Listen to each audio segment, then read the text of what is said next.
दोस्तों एपीजे अब्दुल कलाम, जिन्हें भारत के मिसाइल मैन के रूप में भी जाना जाता है, दुनिया के एक प्रसिद्ध वैज्ञानिक और भारत के 11वें राष्ट्रपति थे।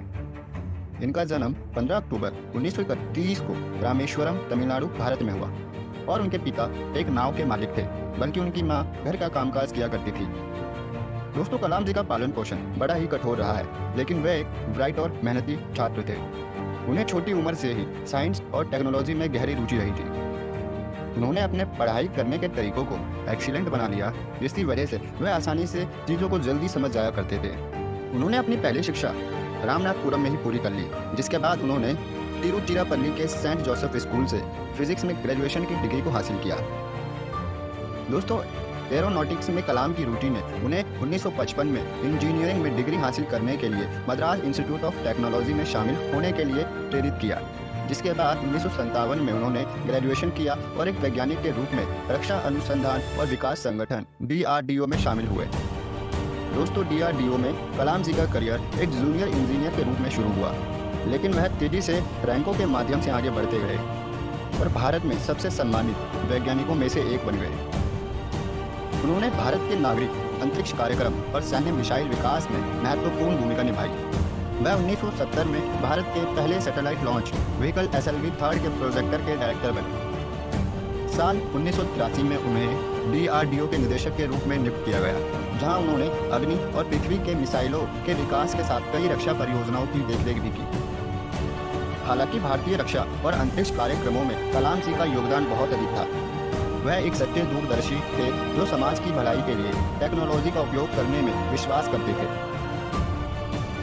उन्होंने भारत की टेक्नोलॉजी के जरिए बैलिस्टिक मिसाइल के विकास में महत्वपूर्ण भूमिका निभाई और साल 1998 में भारत के परमाणु परीक्षणों में भी महत्वपूर्ण भूमिका निभाई, जिसने भारत को दुनिया में एक परमाणु शक्ति के रूप में स्थापित किया।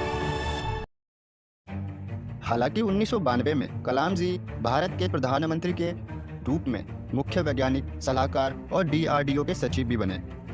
उन्होंने भारत में वैज्ञानिक अनुसंधान और विकास को बढ़ावा देने के लिए बहुत अथक प्रयास किए। साल 2002 में कलाम जी को KR नारायणन के उत्तराधिकारी के रूप में भारत के राष्ट्रपति के रूप में चुना गया था, बल्कि वह भारत के राष्ट्रपति बनने वाले पहले वैज्ञानिक थे। कलाम जी ने अपने योगदान के दौरान भारत में शिक्षा और वैज्ञानिक अनुसंधान को बढ़ावा देने में महत्वपूर्ण भूमिका निभाई, बल्कि लोग उनको अपनी विनम्रता और सरलता के लिए भी जाने जाते थे और जनता के साथ उनकी बातचीत को बहुत प्यार मिला। दोस्तों कलाम जी एक लोकप्रिय राष्ट्रपति थे और सभी क्षेत्रों के लोग उन्हें प्यार करते थे।